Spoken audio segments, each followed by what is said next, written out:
मनोज झा, हाँ। संजय यादव और तेजस्वी यादव। हम्म, तीसरे के बाद चौथा कोई भूमिका ही नहीं है यहाँ पे, सिवाय जयकारा करना है उनको। हम्म, यस यस ना ना। Yes yes no no. हाँ, बाकी कुछ नहीं, उनकी जो काम है इसके अलावा। हाँ। आप 10 नंबर जा नहीं सकते, जाएंगे तो बात नहीं हो पाएगी। हम्म, 5 में तो और संकट था, 5 नंबर में हट गए तो कुछ राहत लोगों को मिली है, लेकिन फिर भी रात जब खड़े रहा फोन ना कुछ हटवा तो अब मान लीजिए संजय से मिला आपको, संजय बैठे हुए हैं, फोन उठाएंगे तो आप फिर लौट के चलाइए। हम्म, तेजस्वी यादव के प्रति जो यादव वोटर है वो प्रतिबद्ध नहीं है। हम्म, लालू जी खुला किताब थे, हम्म, तेजस्वी यादव पैक किताब है, अंतर नहीं है, मैंने लिफाफा में पैक किताब है। हम्म, उनको कोई खोल पड़ सकता है लालू यादव को, इनके पास किताब को देखना छूना ही मुश्किल है, तो पढ़ने की तो बात ही दूर रही। छूना ही मुश्किल है। हाँ। आखिर मनोज झा और संजय यादव में आखिर कौन सा वो थिंक टैंकर है या क्या मजबूरी है कि उसको उतार नहीं देखिए, पा रहे? पॉलिटिक्स की मजबूरी नहीं होती है, अपनी अपनी जरूरत होती है। उनकी क्या जरूरत है बताने, क्यों जरूरत है मनोज झा उनके लिए। उसका मनोज झा की काम करने की शैली, उनका जो रेफरेंस उनके पास है, क्योंकि पॉलिटिक्स चाहिए, वो रेफरेंस चाहिए आपको हर चीज़ बोलने करने के लिए, तो कोई आदमी चाहिए ना, पार्टी में कोई आदमी है नहीं। तो अगर उसके लिए मनोज झा लगता है कि उपयुक्त हमारे वाले आदमी हैं, दोबारा सभा भेजते हैं। उनको लगता है कि संजय यादव के कारण ही हम खड़े हैं पॉलिटिक्स में, तो राजसभा भेजते हैं। मैंने लालू तेजस्वी यादव को लगता है कि हम जो भी हैं 2 लोगों के कारण हैं, तीसरा वोटर तो अपनी जगह पे है, हम जो भी इन दोनों कारण हैं, बाकी वोटर तो वोट देवे करेगा हमको। लेकिन संजय यादव बड़ा थिंक टैंक है, और उसके पास समय नहीं है आपसे बात करने के लिए। तो भाई, जब नेता और वर्कर के बीच संवाद खत्म हो जाएगा, नेता खत्म हो जाएगा। संवाद खत्म तो नेता खत्म। हाँ बिल्कुल, क्योंकि हम जनता क्या चाहती नहीं चाहती है, हम क्या चाहते हैं, जनता कैसे कम्युनिकेट करेंगे, कोई मदद चाहिए ना। आप सोचते हैं कि हम टीवी पर बैठ के भाषण दे देंगे, प्रेस रिलीज जारी कर देंगे तो वो लोग पढ़ लेगा, पढ़ने से कुछ नहीं सुनता कोई। जब तक कुछ आँख टू आँख आई कॉन्टेक्ट नहीं होगा आपका बात मानने को तैयार नहीं होगा, वो आपकी बात सुनने को तैयार नहीं। भाई संजय यादव को नहीं जानता है ना, उस मनोज झा को नहीं जानता है ना, किशोर नहीं जानता है ना, वो जानते संजय तेजस्वी यादव को है। आप सुन ही नहीं बात उसकी, तो कब तक झेलेगा आपको। इसलिए सबसे अगले चुनाव में आरजेडी को खतरा भाजपा से नहीं है, जदयू से नहीं है, यादवों से है। क्योंकि बिहार का हर दूसरा जो यादव मुखिया द्वारा गया ना, अगर वो टिकट दावेदार है, टिकट पहुँचेगा आरजेडी कार्यालय, नहीं मिलेगा उसको, बात भी नहीं होगी उसकी, जाएगा भाजपा के बगल में भाजपा कार्यालय है, जस्ट 1-2 कदम जदयू कार्यालय है।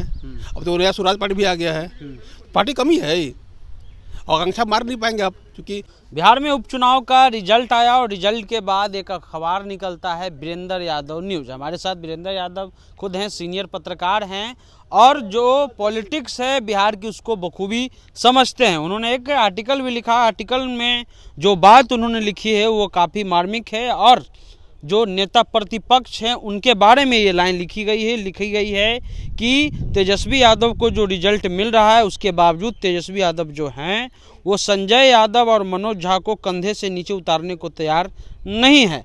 राजद इन्हीं 3 लोगों की पार्टी बनकर रह गया है। संगठन के पदाधिकारी विधायक जयकारा के आगे नहीं बढ़ पाते हैं। वीरेंद्र जी, ये जो आपने लिखा है कि जो पदाधिकारी हैं, विधायक हैं, वो जयकारा के आगे नहीं बढ़ पा रहे हैं और एक कंधे पर संजय यादव और दूसरे कंधे पर जो है, हाँ, कंधे पे उतारने की बात नहीं, उतारने की बात है। हाँ, मतलब इनके कंधे पे चढ़े मैंने तेजस्वी यादव कंधे पे, हाँ, उनको उतार नहीं पा रहे हैं। वो क्यों नहीं उतार पा रहे हैं, क्या लग रहा है? अब मजबूरी उनकी है, क्या सोच बताएंगे ना। हाँ। लेकिन जो पार्टी का जो आधार कम रहा है, या कहे कि बहुत तय नहीं हो पा रहा है, उस वजह की तीसरा कोई चौथा कोई है पार्टी में नहीं तो किसी से निर्णय पिता जो लालू जी जो होंगे, हाँ। उनके बाद जो पार्टी में 3 ही लोग हैं, हाँ। मनोज झा, हाँ। संजय यादव और तेजस्वी यादव। तीसरे के बाद चौथा कोई भूमिका ही नहीं है यहाँ पे, सिवाय जयकारा करना है उनको, यस यस ना ना। Yes yes no no. हाँ, बाकी कुछ नहीं, उनकी जो काम है इसके अलावा। हाँ। आप 10 नंबर जा नहीं सकते, जाएंगे तो बात नहीं हो पाएगी। 5 में तो और संकट था, 5 नंबर में हट गए तो कुछ राहत लोगों को मिली है, लेकिन फिर भी 5 नंबर में और संकट था। हाँ, ये आपका व्यक्तिगत अनुभव है पत्रकार के नाते या कोई आपको नहीं बताया? व्यक्तिगत अनुभव भी बाकी लोग बताते हैं ना जी, कथा कहानी क्या हो रहा है, तो उसमें और संकट था 5 नंबर मिलना। पहले फोन करा, पूछा, रात जब खड़े रहा फोन ना कुछ हटवा तो अब मान लीजिए संजय से मिला आपको, संजय बैठे हुए हैं, फोन उठाएंगे तो आप फिर लौट के चलाइए। तो ये जो संकट होता है कि कम्युनिकेशन नहीं था, मैंने पब्लिक और नेता के बीच जो कम्युनिकेशन जो गैप हो गया है ना, ये बड़ा संकट है उस पार्टी के लिए। मैंने नेता किसी से बात नहीं करते हैं, मिलते भी नहीं है, और जो मध्यस्थ लोग हैं जिसको हम संजय यादव कर सकते हैं या उससे और लोग हैं जिनकी जीवन था कि मध्यस्थ लोगों को मिलाना, वो भी अपना फोन डाल दिए, क्या कहते हैं, फ्लाइट मोड में पड़ा हुआ है, घंटी बज रही है, सुनते रहिए। तो उस संकट की संवादहीनता थी ना, ये बड़ी समस्या है इस पार्टी के लिए, आरजेडी हमारे अनुसार। क्या लग रहा है वो रिजल्ट जो आया, क्योंकि वो गढ़ था, आप समझिए कि चुनाव हुआ लोकसभा का, पूरे इलाके में जीता आरजेडी, शाहाबाद मगध में जीता। हाँ जीता, ठीक। उसमें एक क्षेत्र गया में पड़ता है, इमामगंज, वो लोकसभा क्षेत्र औरंगाबाद पड़ता है। और चारों क्षेत्र जहाँ उपचुनाव हो रहा था, चारों के चारों MP आरजेडी के थे या माले के थे। परिणाम क्या आता है, चारों सीट हार गए आप।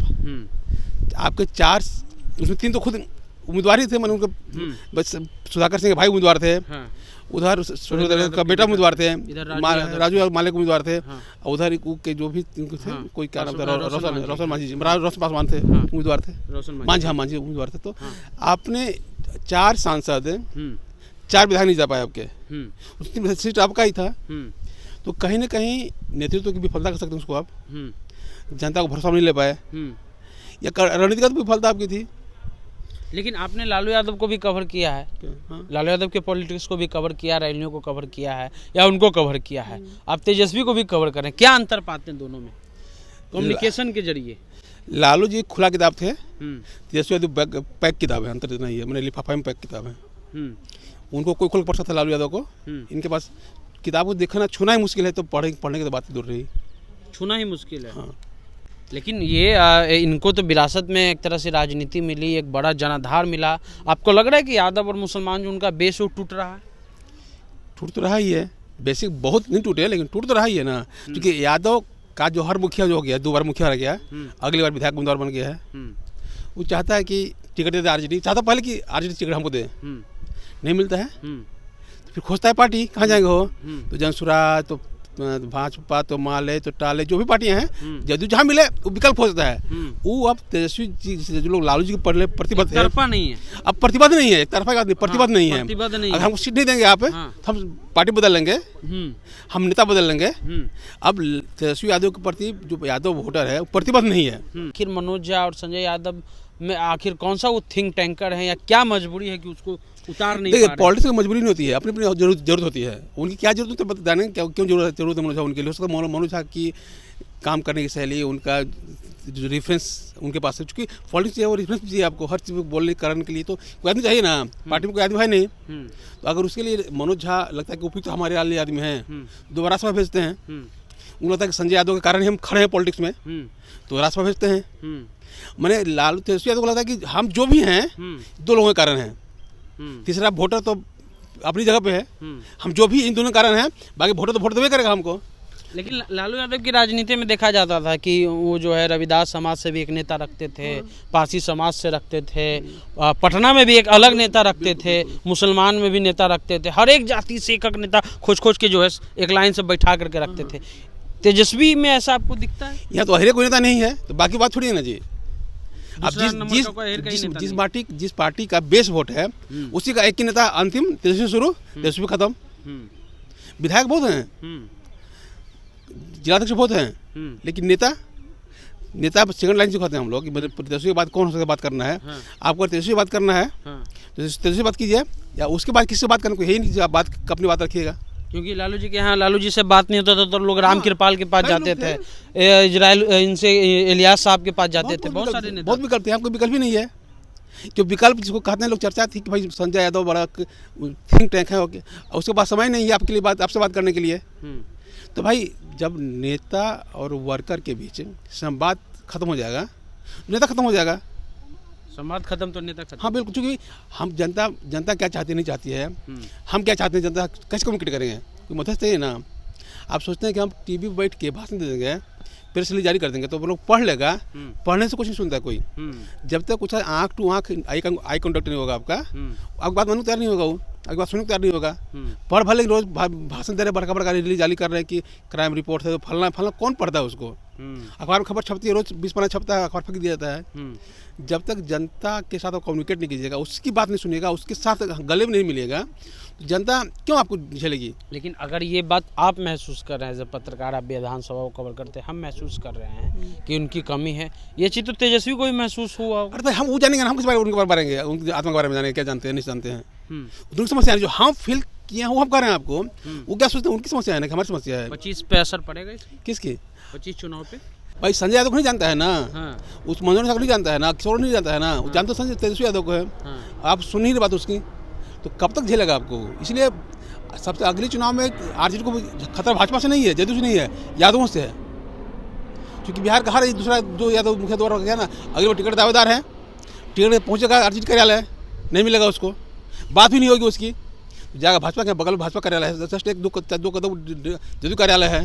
अब तो नया स्वराज पार्टी भी आ गया है, पार्टी कमी है ही।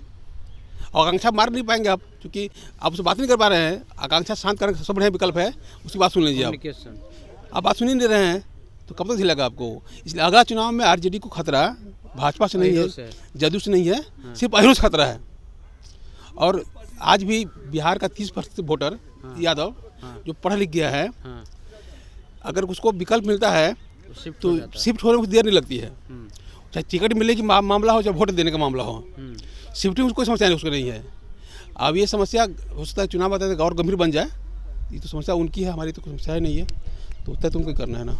चलिए, तो वीरेंद्र यादव हैं, इनका साफ कहना है कि आने वाला चुनाव में तेजस्वी यादव को जेडीयू और भाजपा से कम खतरा है, यादवों से ज़्यादा खतरा है, और उसके कारण खुद तेजस्वी यादव हैं। क्योंकि इनका कहना है कि लालू यादव जो हैं वो खुली किताब थे, उनको पढ़ा जा सकता था, लेकिन तेजस्वी यादव लिफाफा में बंद किताब है, लिफाफा को ही नहीं छुइएगा तो किताब के पास कहाँ जाइएगा। और अगर ऐसा ही रहा तो आने वाला जो चुनाव है 25 का, वो काफ़ी दूर दिखाई दे रहा है तेजस्वी यादव से। आप द इंटरव्यू इंडिया देख रहे थे।